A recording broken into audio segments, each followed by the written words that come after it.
नमस्कार, India news के digital platform पर एक बार फिर से स्वागत है आपका। मैं हूं आपके साथ निकिता।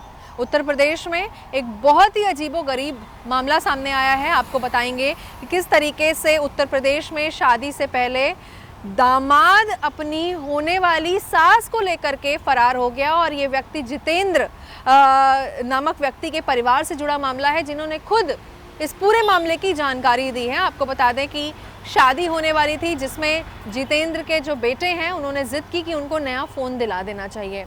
उनका फ़ोन ख़राब हो गया, उनका फ़ोन टूट गया है। जब उन्होंने ऐसी रिक्वेस्ट की तो ये कहा गया कि शादी में आपको नया फ़ोन दिला दिया जाएगा। वो नहीं माने तो जितेंद्र ने अपनी पत्नी यानी अनीता देवी से डिस्कस करके उन्हें नया फ़ोन दिला दिया।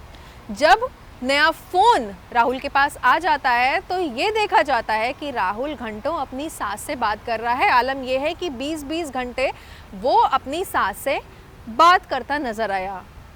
और इतना ही नहीं, शादी से कुछ दिन पहले ये देखा गया कि राहुल अपनी सास के साथ फरार हो गया, यानी कि बात करते हुए नया फ़ोन दिलाया गया।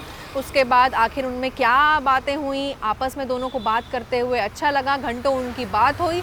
और उसके बाद शादी से कुछ ही दिन पहले राहुल अपनी सास यानी अनीता को लेकर के फरार हो गया है। रिश्तेदारों में ये जो शादी है वो रिश्तेदारी में ही तय हुई थी जबकि, और जितेंद्र ने ये भी कहा है कि उन्होंने अपनी बेटी के लिए रिश्ते में ही बात की थी और मौसी के लड़के से, यानी कि राहुल उनकी मौसी के लड़के थे और उसी से रिश्ता भी सुझाया गया था।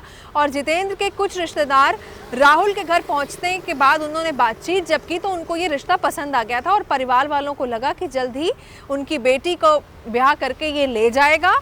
लेकिन हालात ने ऐसा मोड़ लिया कि वो उनकी पत्नी यानी जितेंद्र की पत्नी को लेकर के फरार हो गया। अब इतने ट्विस्ट एंड टर्न्स हैं यहाँ पर। फिलहाल शादी के कुछ दिन पहले ऐसी क्या बातें हुई होंगी जिसको लेकर के दोनों घर से भाग गए। अब मामले की तफ्तीश फिलहाल चल रही है कि आखिर ऐसी क्या बातें हुई हैं जिससे राहुल अपनी सास यानी अनीता को लेकर के फरार हो गया है। कहाँ गए हैं, कहाँ छुपे हैं। रिश्तेदारों में एक परेशानी का माहौल तो ज़रूर है, क्योंकि वो एक घर है जहाँ पर शादी होनी थी और रिश्तेदारी में ही शादी हुई थी। तो ये आपको हम एक मामला समझा रहे हैं और ये भी बताने की कोशिश कर रहे हैं कि वाकई में यहाँ पर क्या कब कैसे हो जाए ये हम तय नहीं कर सकते।